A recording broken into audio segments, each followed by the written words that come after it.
moments to get lost here, so I want to record right away. All right, so it's up there.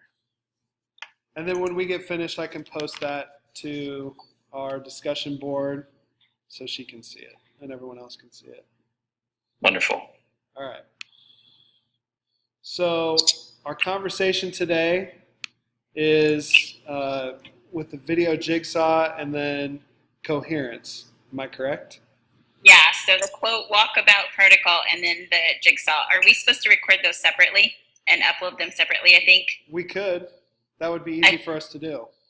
Yeah, I think that's what the direction said. Okay. So does anyone have a preference on what we start with? Nope, whatever you guys prefer. No. Okay. I don't have a preference either. So. Okay. You guys want to start with coherence? Yeah, let's do that. Okay. Tanya, you want to get us started? You want me to start? I don't really care. Okay. So I think our first assignment was to read that chapter 1, which was a short chapter, which I liked, kind of point out 2 quotes that really stood out to us in regards to coherence. And the 2 quotes that stood out to me, the first one was on page 3, and it said, coherence making, in other words, is a continuous process of making and remaking meaning in your own mind and in your culture. So I liked the word continuous in that because I felt like it's a constant reminder that you're always growing, things can always be changing, and we have to be flexible and adjust along that process as leaders in no matter whatever situation or setting that we're in. And the second one that I picked was effective change processes shape and reshape good ideas as they build capacity and ownership among participants. And that was on page 14. Again, it kind of ties into that continuous, like you're always shaping and reshaping. So those things kind of stood out to me, that we have to be cognizant that we're always growing, we're always learning, and we're always adjusting along the way. Very nice. I remember reading when we were when I was reading this chapter, there's no set end point. Like you don't arrive anywhere. So it's just this kind of ongoing process of constantly refining, reflecting on what we're doing. I like that because we're always learning and things are changing. I know in the videos, which are unrelated to this, they mentioned changing demographics. That requires sometimes altering of the strategies that you're using. I know it said it's not strategies, but the approaches, the maybe questioning your beliefs, reflecting on your beliefs, and letting that kind of guide things. The quotes that I picked were, the first one was found on page 1. I was just relating this back to like my personal experiences. So like the first one was, what we need is consistency of purpose, policy and practice. Structure and strategy are not enough.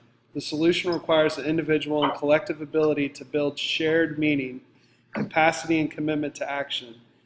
When large numbers of people have a deeply understood sense of what needs to be done and see their and are achieving that purpose, coherence emerges and powerful things happen.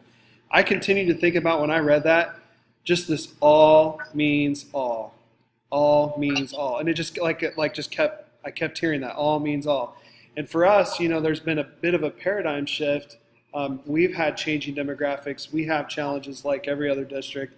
But this belief, this singular purpose of like everyone deserves to be successful. Everyone deserves our best effort. That is, I think, starting to kind of transform things where I'm at currently. You can see energy, like they described in the video, people reaching out in ways that they haven't reached out before and connecting with one another. And so that really resonated with me. The other one was that these highly successful organizations learn from the success of others, but never tried to copy what others did. Instead, they found their own pathway to success. They did many of the right things, and they learned and adjusted as they proceeded. So like this idea of like being able to emulate what others do, in theory may work, but when you start doing the actual practice part of it, like you're going to find that different people have different strengths, different core beliefs, values. So it has to mesh with that part of it. But like, there's no cookie cutter to this. Like, it's just a lot of like conversations and that unifying purpose to have those conversations and bringing people on board with you. That really resonated with me for a lot of different reasons, because I think sometimes we're searching for that quick and easy fix. Like, we want immediate gratification. Like, I want to know how to fix this problem right now. And there's all these different ideas out there, and we're like, we can take this, we can take this, we can take this. And while some of that may work, bringing it together, providing that coherence is where the sweet spot is, so to speak, in my opinion. And I think that's pretty powerful, because of that. So. Well, not only that, people need to keep in mind, and I'm sorry, my quotes aren't on there, but you need to keep in mind that when you change one thing in an organization, it creates a problem 10 other places. I mean, some of the things that we're working through this year is that we're trying to implement a new program or at least administration trying to implement a new program where it's created a lot of problems with what used to work or what used to happen here. And now they're trying to decide, well, what used to work maybe wasn't what we needed, but this is what we do. So how do we fix the problems? How do we look at it from a problem perspective instead of looking at it from a solution perspective, instead of just saying, there's no way for us to fix this, so let's just quit because that's easier. So I like your quote, and the way you thought it through was that sometimes it's not the easy button that you get to hit to solve any solution or to solve any problem that you have. Yeah. So, and that is everywhere. Working with people is tough. It's messy and it's hard and it's tough. Well, and here I've been an administrator for the last 14 years, and now I'm a math teacher. So I'm a math teacher in a very, and I'm one of 10 math teachers of 14 new teachers. Well, all the old teachers are talking about the way it used to be, or the way it used to be in the old building, or they used to be. I'm like, I don't have a clue what they're talking about. So when this project came up, and when I started this something new, well, heck, that was all new to us.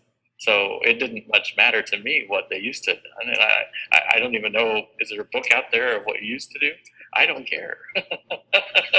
So hopefully people are going to be a little bit more flexible than what they used to be. And I think this staff so far has been pretty good about working with each other and welcoming new people into the staff and trying to make things work the best they can without complaining too much. Yeah, that's good.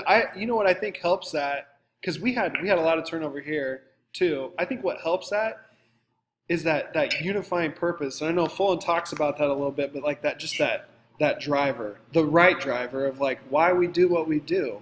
Because, we all have demands, and he talks about overload and things like that. I think to some degree everyone experiences that, from like the custodial staff to your superintendents. And people are trying to kind of work through all of that, and it's like, gosh, I've got other things I could be doing, but when you're pulling in the same direction, I think it makes things so much easier. And like what you described, people are more, I think, inclined to work with one another when there is that why are we doing what we're doing, that unifying theme. I think that helps a lot.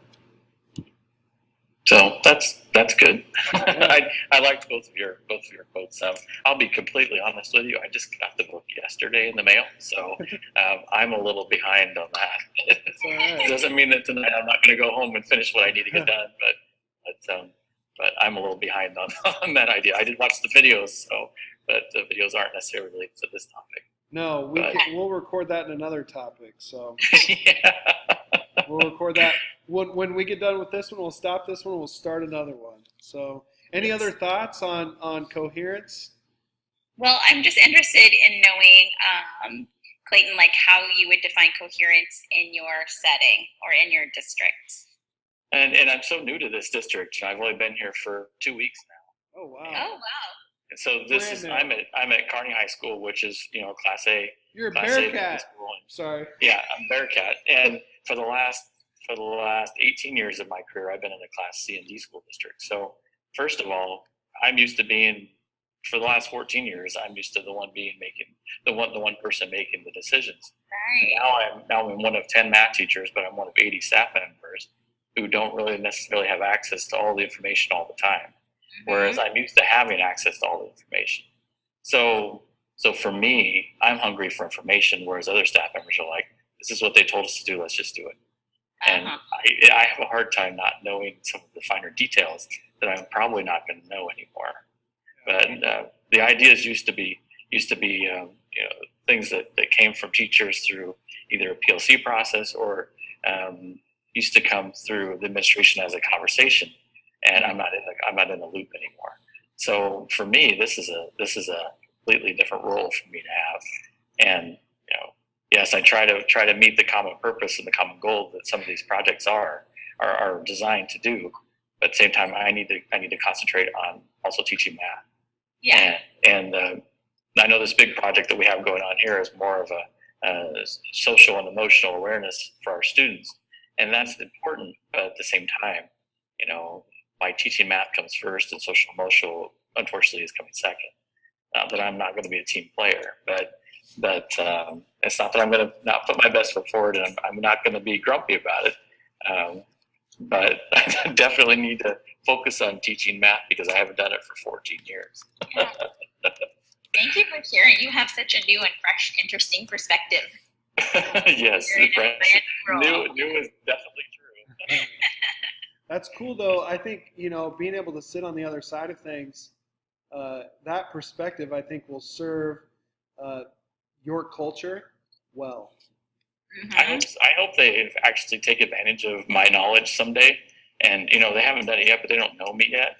But I hope they actually tap into, you've been in other districts, how do they do it? But Yeah. it hasn't happened yet, but maybe it will someday. But it could be fun. I've already seen a couple things. I'm like, well, that's kind of a hard way to do it. But I know there's a that even. So just keep your head low and do your job for right now. Yeah, get to know everybody. It's crazy to think we've only been at this for 2 weeks, but you work with. Are you at Kearney High? You said, Clayton. Yes. So yes. One of our math teachers, one of our best math teachers, left Hastings and went to Kearney a couple years ago, and her name is escaping me, but she was an actuary. I don't know if you know her, if she's still there, but she was. There was Jessica Stubbs is the person I hired. Yes, Jessica. I can't remember her last name. So I'm her now, and she went to Texas. What? So, she left? Yeah, she moved somewhere. Oh, I think it was Texas. Her husband got a job somewhere else. Okay, So. yeah. Phenomenal math teacher. Yeah. She was really good. and you know what? Her material is wonderful. So I have all of the basic guides. Cool. She was very organized, so I'm pretty appreciative of her. Mrs. Packard. That's what we call her, Mrs. Packard. Fabulous teacher. All right, so I'm going to – and any other final thoughts on coherence before I stop this and post it? No, good. All right, I'm going to go ahead and stop this one.